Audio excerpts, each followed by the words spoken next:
Welcome back to the Thermal Review, the podcast that shines a light on the technical world of thermal imaging technologies. I'm your host, David Bursell, joined by my insightful co-host, Mr. Markus Tarin.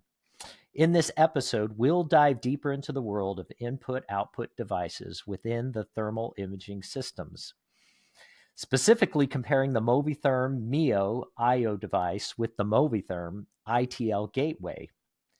We'll uncover each device's unique applications, inputs, and outputs, providing you with a clear understanding of their roles in thermal imaging. Whether you're a professional in the field or just fascinated by technology, this discussion will enrich your knowledge of thermal imaging's evolving landscape. Markus, ready to dive into the details? I am. Outstanding. Good to see you today. Yeah, good to see you too. So we have, just a follow-up. So in episode 15, which is the previous episode to this, we spent a lot of time talking about the MoviTHERM MIO. And if you haven't listened to that episode, you may want to review that first before listening to this episode, which is going to be a little bit of a follow-on or a continuation to episode 15. We'll touch briefly on MoviTHERM MIO, but if you really want to learn about it, we do encourage you to listen to that episode. But we're going to compare the MIO to the iTL, or Intelligent Thermal Link gateway. And the reason why is because we get questions about this all the time. When should I use the MIO for my application and with what cameras? Or when should I use the iTL gateway with what cameras? What can I do with these two things? How do they simplify my setting up of my monitoring or control program? So here we are today in this episode. I thought it would be great, Markus, if we could start out by just maybe doing an introduction to each one. Now, I know we spent a lot of time on the MIO in the last episode, so maybe just a highlight overview on MIO, and then let's talk iTL gateway, and then we'll start to dive into the differences. How's that sound? That sounds great. Awesome.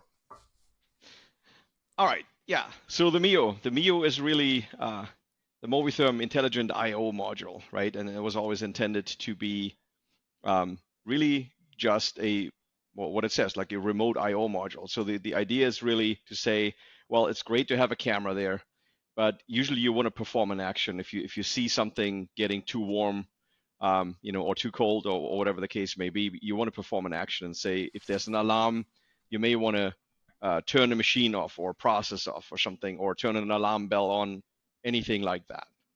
And that's really the intent behind the MIO. And so the MIO has digital outputs, 24 volts, industrially isolated, so you can connect this to either a PLC if you wanted to do further logic on that side, or you could directly connect any sort of devices to it. And it also has 4 to 20 milliamp analog output signals, and that comes in handy if you want to do any sort of let's say real-time temperature display. There's displays out there that take 4 to 20 milliamp in, digital displays, or if you want to use it for a process feedback and say, I'm going to do non-contact thermal monitoring or temperature monitoring, and you can use the output into let's say a PID controller that controls your oven temperature or something, right? So in this case, traditionally you would use a thermocouple inside the oven. The problem is it's just a point source. It's just very localized, right? So that doesn't really give you a really good overview of your process overall, right? So if you have, let's say you have a drying process in an oven and you have like a continuous web going through an oven, and you have a couple of thermocouples sprinkled around, it gives you just a very, very rough approximation of how good your process is drying your web. Whereas if you put a thermal camera over the web on the outside or on the outlet of the oven, you can see with thousands of temperature points in real time now how good is your drying process. So that temperature feedback can be produced through the MIO and run back into the process control and give you a much better sort of a process capability in your process, right? So that's kind of what, in a nutshell, what the MIO can do for you. And all of that without the need for any sort of PC or software or anything in between. It directly plugs in over Ethernet into the same network or network switch as the cameras are connected to. It's really a self-contained solution, right? So you combine a MIO with a camera or multiple cameras, and you have yourself in a few minutes, you're up and running, and you have yourself your own monitoring system, right? Awesome. And I should point out, Markus, you just did a series of videos Yeah, around the Mio, yeah, specifically the Mio Max. So again, to our audience, if you want to learn more detail about Mio, see one firsthand, go to the MoviTHERM YouTube channel, and you can find information there and watch these videos that describe them in more details. And Markus, I guess both of these IO devices that we'll talk about today are really geared towards smart cameras, or not streamers, correct. but cameras that have Yeah, some type of on-edge intelligence for regions of interest, spot measurement, line profile, area tools, those kind of thing, and reporting temperature data, right? absolutely. Yeah, that's a very good point. These cameras are typically available in two flavors, like you mentioned, what we call streamers. For the folks that are not necessarily familiar with that term, it's basically just an image stream, pixel by pixel, with temperature calibrated data, but you still have to have a processing unit that now says, well, what does it mean? I have in this area, I have a temperature, right? So you get to process the incoming stream of those temperature pixels and do something with it. That's what we call it, a streaming camera. And those are typically used for more complex applications. And then you use a PC with some software in between to make these decisions, right? Whereas for simpler applications where you can just draw a region of interest in form of a circle, a rectangle, a polygon, or something around an area that you want to measure, it then boils that down to here's your maximum temperature for that region.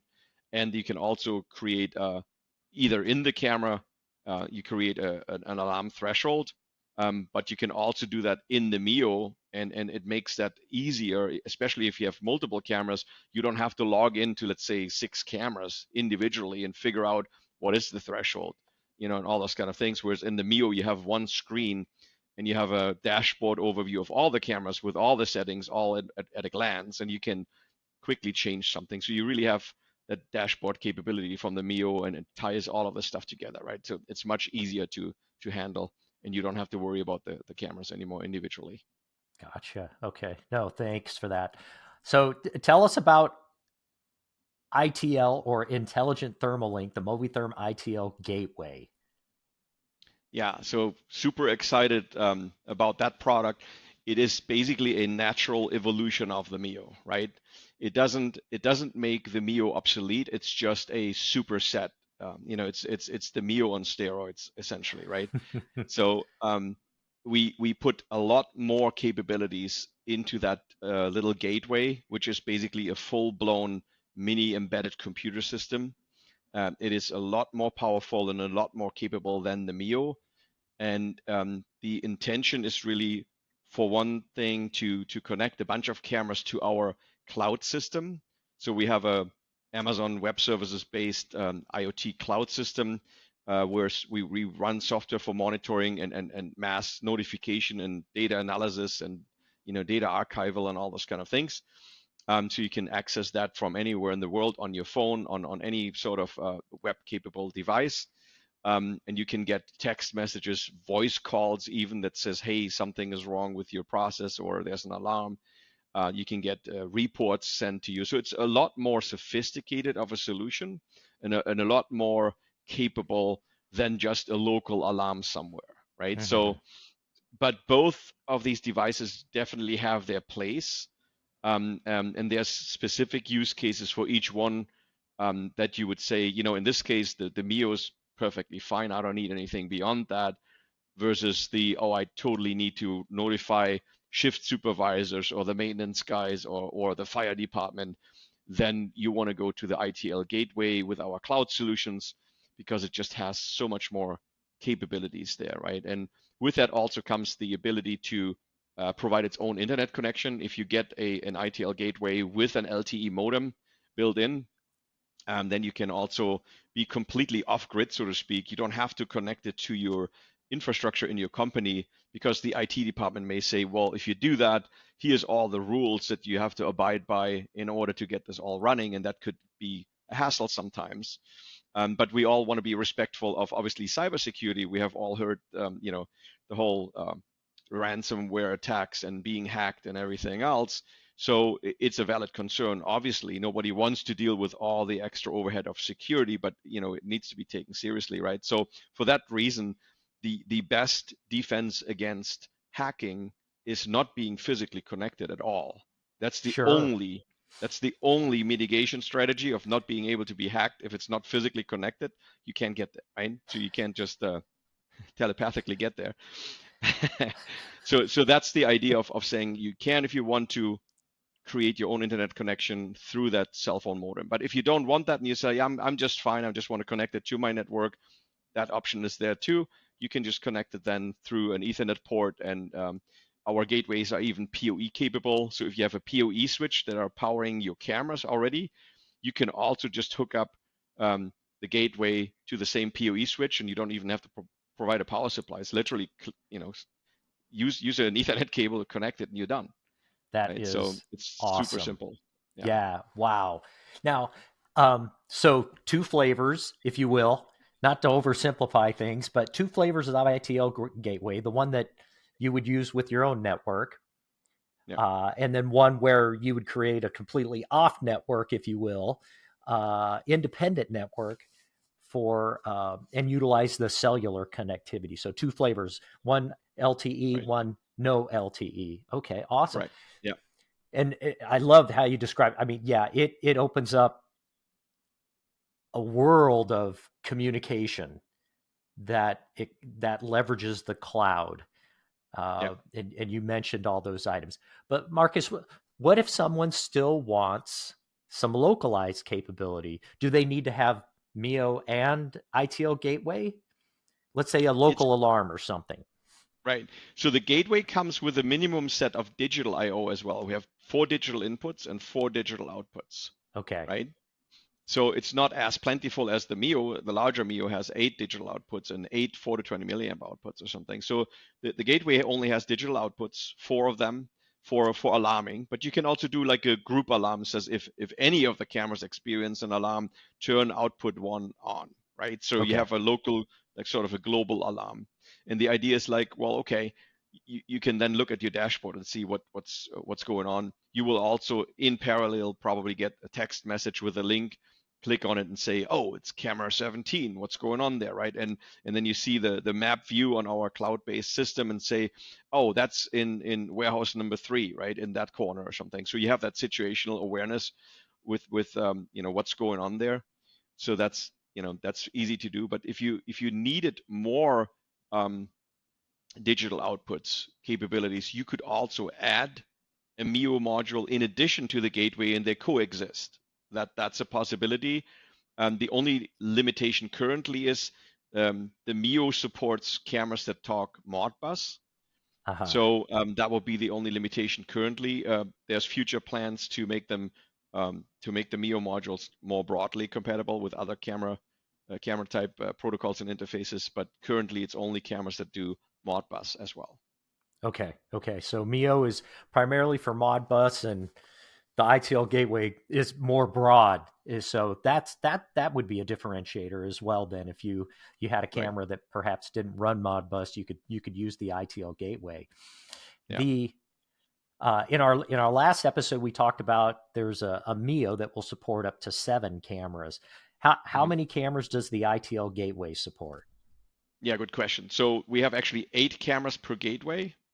The Okay. reason, just real quick, in case somebody wonders, why do we have 7? Usually it comes in the automation world, everything comes in sets of 8, usually 8, 16, Okay, So that's the magic number. I get that question asked a lot. So in the MIO, we used a chip that can support up to 8. There's that number 8, up to 8 Ethernet connections. But we have to use one for the actual web server to serve up the dashboard. So that's your Okay. 8th connection internally. So we lose that, so we can only support up to 7 cameras. That's the reason why the MIO supports 7. And the gateway is more capable. It doesn't have that limitation. So we can fully support 8 cameras, but also have the dashboard that's web. There's basically a built-in web server. So talking about local capability, you not only have on the gateway digital I/O, but you also have a, I guess, edge-based or local web server built into the gateway, so you can access the gateway directly as well Okay. and look at status of cameras. You can see your dashboard. You can see temperatures from the cameras, alarm status, and all those kind of things. And some images are being updated on there as well. As I said, it's a much more capable platform compared to the Mio, if need be. Not every application needs all of that, right? That's why we think the Mio is still has its is still going strong, if you will, because there's a lot of simple applications where all of that is not needed, right? Yeah. So that's kind of what you get with the gateway. You can also run the gateway in an offline mode. So either let's say the internet connection goes down, you have IT issues, and for some reason, or your internet service provider has an issue, you're still monitoring locally in real time. So we have built in that redundancy. So we paid a lot of attention on redundancy, right? So even if the internet connection breaks down, you're still good up and running, and you're still monitoring locally. Everything is still fine. As soon as it connects again, you're going to be up and running again. That's not a problem. But you can also even choose to run it completely without the cloud. It could also exist similar to the Mio, just locally as well. Okay. Okay. You know? So, thank you for describing and explaining that. Mio has a web interface that I could log into, right? Yeah. With the computer, if I know the IP address, I can log into Right. the Mio, right? Yeah. iTL gateway sounds very similar. That I could Correct. log into that web interface as well, but sounds like you get a little more information in the iTL gateway web layout. You mentioned images and Yeah. things like that, where Mio you may not have that available. I understand that the iTL gateway has a HDMI output as well, which is a Correct. differentiator between the two. When would that be useful? When might you deploy the HDMI output of the iTL gateway? So imagine again, look at the iTL gateway as a computer, right? So it really you can connect your mouse, keyboard, and monitor on it. So that's Mm. the HDMI output. So you can literally put it on. It's a very small box. We have even a VESA mount, so you could screw it on the back of a monitor if you want to. And you have all basically bring your own BYO, bring your own keyboard, mouse, and monitor, and have an iTL gateway, and you have your local monitoring system. So it runs software on that little PC. It's a complete monitoring system in that little box, right? So Wow. with software, with everything in it, if you just wanted to do it that way, and then you can turn the monitor on, and you have, if you chose to, if you choose to do so, you just have it on the monitor directly over the HDMI.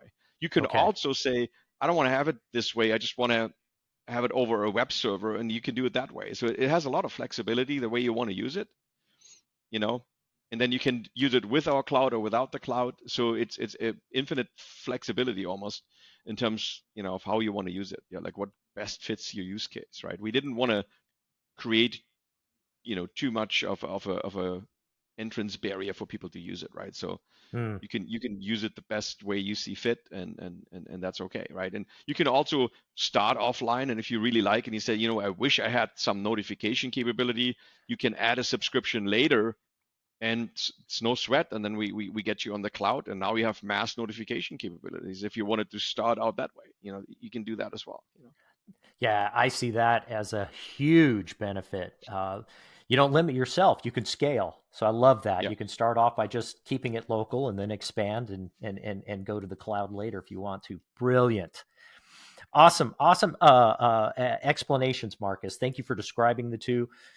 Encourage our listeners, if you want to learn more about either one of these devices, just go to the MoviTHERM website or go to the YouTube page, and you'll see information there describing these. Or if you have to, yes, you could talk to someone. We love talking to people, and we can even give you a demonstration of these things.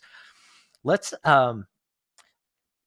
so Markus, I'm hoping that we can help the listeners understand, when do I want to go down the Mio path, or when might I go down the iTL gateway path? And I don't know if there's a specific application that would drive you down one path versus the other, or if there's a certain, setup scenario that would drive you down one path or the other. But maybe we can focus on Mio first. Hmm. And maybe you could just describe to our listeners or give them some advice around why would I go down the Mio path versus the Right. iTL gateway. And then we'll do just the opposite after you kind of take us down the Mio path. Yeah, sure.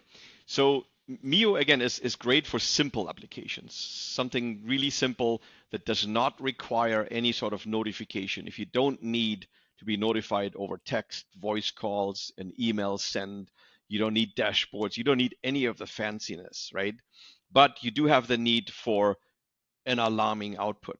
Some red light comes on if a temperature is exceeded, or you want to turn a machine or a process off if a temperature is exceeded or below a threshold. Those kind of things. That is a typical use case for just the Mio. You just Okay. find doing something like this, and that's good for one or many cameras. You can also cascade Mio. So even if you have more than 7 cameras, you have 16 cameras or something, you can put multiple Mio modules on the same network, right? So you can mix and mingle. Even if you needed more outputs, you can hook up another Mio module to the same cameras and get more outputs going. So there's a lot of flexibility in that case. And again, the nice thing is it's a remote or distributed I/O, meaning the I/O doesn't have to be physically located where the camera is, because most of the time you need that somewhere else. You may be in a very inopportune sort of situation with the camera, somewhere in a maybe even harsh or dangerous sort of an environment, but the alarm really needs to be down at the control panel somewhere. All you have to do is plug it into the same network somewhere in your facility, right? It could be the next building over if you wanted to. So for that sort of a use case, Mio is great. Another use case that we come across every once in a while is folks saying, hey, I already have a PLC in place to control my machine or process. I want to add a thermal camera to my process, but I don't know how to integrate a thermal camera. And so they get a Mio, they hook up the Mio because it's literally 2 or 3 mouse clicks and you have the Mio up and running. And then the output becomes a simple digital on-off, and pretty much any PLC programmer out there can integrate a digital on-off sort of a signal easily, right? Mm-hmm. So it basically abstracts the complexity of integrating a thermal camera down to, oh, it's just a sensor with an on-off now for me. So you don't have to have classes on thermal imaging and expert knowledge and all those kind of things. So the Mio is a good investment there, and say, you know, within an hour or so, I have this thing integrated into my process, and I don't have to worry about learning about the whole interface and how the camera works and all that stuff, right? So that's another good use case to just plug in a Mio in between as an abstraction layer between a PLC and a camera. That's a typical thing too. Nice. I that functionality or feature of the Mio, it can reside anywhere on the network, is huge. That is such a huge Right. advantage. And just again for our listeners to understand, you're not connecting the cameras directly to the Mio. You're not running the wires, if you will, or the Cat5 E or Cat6 cables from the cameras to the Mio device. They just have to be on the same network. And so if you have that Right. infrastructure in place, you can plug these things in wherever you need them and get that Yeah. functionality wherever you need it. Brilliant. I think that's just a brilliant feature and value. Awesome. Thank you for taking us down that path, Markus. Let's do the same thing now for the iTL gateway. When might you want to go down that path? Yeah. Yeah. To contrast that, anytime, um, let's say you are the maintenance manager of some manufacturing plant, and you have certain risks, such as maybe fire hazards. Something could be flammable, and you do your 8-hour shift or 10-hour shift or something. You go home, or you go home on the weekends, and you're constantly in your head, man. I hope the second shift, I hope the third shift is going to be doing their job. and following the risk mitigation strategies for making sure we're not going to have a fire or something like. Or you have a warehouse and nobody is there, and you just want to keep an eye on things, but you Hmm. can't be physically there, right? So having an ITL gateway with a cloud connection there can give you that peace of mind, essentially, to say, look, if anything happens, you're going to get a text message. If anything happens, you can choose to get also even a phone call, which is more urgent, right? Even if you fall asleep, a text message maybe getting unnoticed, but somebody calling you is a lot more urgent, than a text message.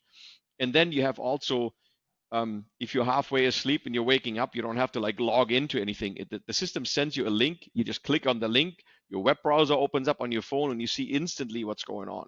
You don't have to worry about getting to a computer and logging in and remembering your login. And when you're frazzled and half, sleepy and whatever, you can just click on it, and it shows you right then and there what's going on, right?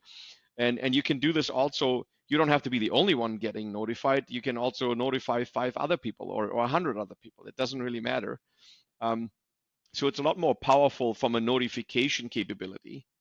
And then you can have processes in place to say, hey, if you guys get this message, do this, right? Hmm. Or your security team, or the authorities. So there's so much capability of notification of if something goes wrong, and also creating that situational awareness, right? And the Mio doesn't have any of that capability whatsoever, right? So the notification is a big indicator for if you need that. That's the thing. The other thing is historical data. If you just wanted to, forget all the alarming. What if you just wanted to monitor your process over time? Is there ever a situation where the process runs out of spec?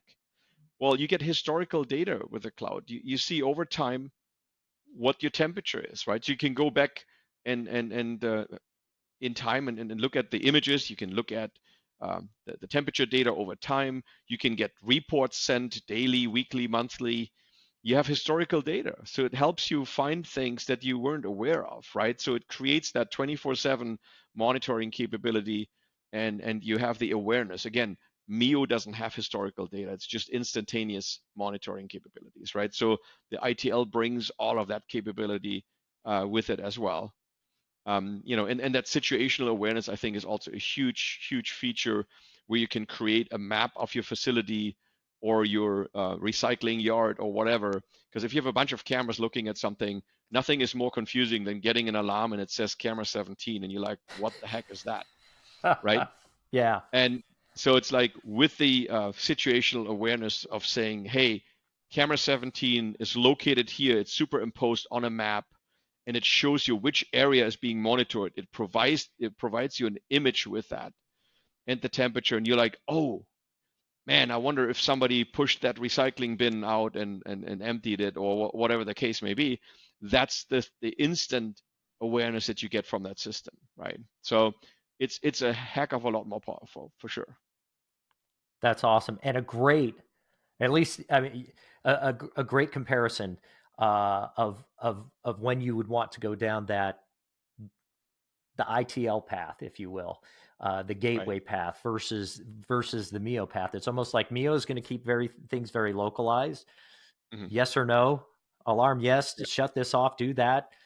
ITL is going to take you down the path of enhanced situational awareness and data Yeah, capable. historical Yeah, data. Yeah. historical Yeah. data. I hadn't really considered that, but it's so true. If you're really trying to understand a piece of equipment, an asset, a process, the environment of a facility, the Hmm. ITL gateway is definitely going to give you that. That's brilliant. Yep. Awesome. Um, and in some case situations, you can use both, which is interesting. Right. And Markus, I maybe we should share this with our listeners, because you think ITL gateway, oh, I'm talking, or this must be a unit or a system that costs thousands of dollars or tens of thousands of dollars, and perhaps some are even thinking that Mio. Would you mind sharing? I mean, the price points of these things, in my opinion, are crazy. I mean, It's not a big Right. investment to step into this technology and simplify your setup. What do MoviTHERM Mios approximately cost? And I know there's So a we single camera version and there's the 7 camera version. right. So we have just released a new version even of the Mio, which we call the Mio Max, and that one is essentially supporting all the new FLIR A series cameras, the A50, 500 cameras, the 400 and the 700 and all those kind of things, all those new A series cameras. So, and it's all now in one module. It used to be segmented. The Mio offerings were segmented by camera type, and that's no longer the case. We have them all now on one module. So we simplified that even further. And Nice. with that, we were also able to reduce the pricing of the Mios. So even if you have price tags in mind from the past, if you were familiar with it, it's even lower now. So we can get the single camera Mio Max version. I believe it's $12.95. And then we have the 7 camera version, for around 3K or something. And Wow. it's I mean, it's if you think about it, you building a 7 camera or 6 or 5 camera sort of monitoring system, and all you have to add is that box, and you're off and running. You have a complete monitoring system. You don't need the PC. You don't need your IT department and worry about software upgrades and operating system upgrades and maintenance and this and that. It's an embedded device. It runs. It's industrially hardened. It can take the beating, the extended temperature range, and dust and dirt and everything else. It's super reliable. We have hundreds of modules out there, and I think we have 1 or 2 failures in over the last years, and one of them was a customer hooked up 220 volts to a 24-volt Mio, and sorry, there's a we did some protections there, but there comes a point where that doesn't suffice anymore, right? So from that perspective, yeah. And then on the iTL side, even more exciting as well. You can get a single camera monitoring system with the camera, the iTL gateway, and a whole year subscription for like what, 7.5K. Yeah. I mean, it's Crazy. just crazy, mind-boggling what's possible now with this technology, and it's so scalable because we don't care if you have 1 or 100 or 1,000 cameras. It's all possible on the network, right? Yeah. So ITL gateways selling like 3,000, maybe 3,500. I know there's a couple flavors we talked about earlier, one LTE based, one non-LTE. Yeah, Actually, I think it's like 32 for the LTE. That's just crazy. I mean, that's right. wonderful. It's awesome because it Yeah, makes we're not talking, a huge, outrageous investment to build a right. monitoring system Not at and all. connecting them in I mean, an easy do it yourself DIY fashion with the Mio or with the ITL gateways. So wow, it's definitely making uh, more in depth, multiple camera monitoring more accessible than ever before. Yeah, yeah, it's true. Yeah, I think it's truly disruptive in terms of all the alternatives out there. It's just so simple, and it's essentially self-install. We don't even have to send the technician out or anything. Like, you just plug these devices in, you know, they come pre-configured, and you're off and running. And it's and it's it's that's fantastic. I mean, the faces, the expressions, the feedback that we're getting, people saying, just like looking at it and like in disbelief, they're like, oh wow, you know? yeah, I can really do this. Yes, you Yeah, can. And you can get started just as you pointed out, Marcus, so easily with I mean, we have starter packs at right. MoviTherm that includes the gateway, includes the camera, includes the subscription to be running for a year, and it's like 7K. And you can Yeah, have a full-blown monitoring system with all the alerts and notifications that you could ever dream of yeah, for 7K.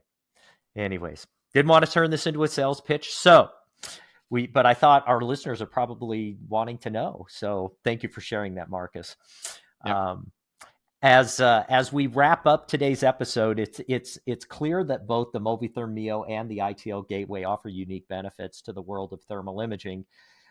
Understanding the differences in their applications, input and outputs, not only helps in choosing the right device for your needs, but also highlights the incredible versatility and depth of thermal imaging technology, which is what this podcast is all about, educating our audience on that.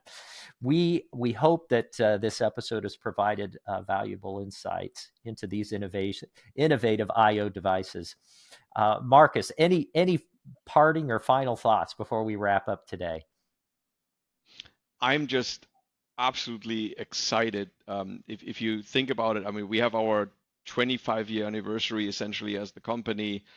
The innovations, shameless self plug here, but the innovations that we have been doing over the years and bringing thermal imaging technology to the masses, I'm just, I'm so proud of the team of what we have accomplished, but I'm also excited for our customers to be able to reap the benefits of this, right? So totally excited for the future here.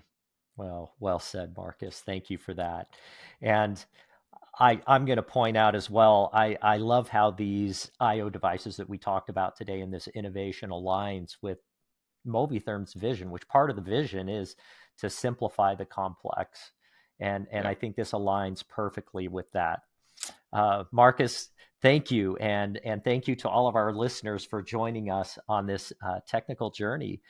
Please don't forget to subscribe to the Thermal Review for more enlightening discussions on thermal imaging technology.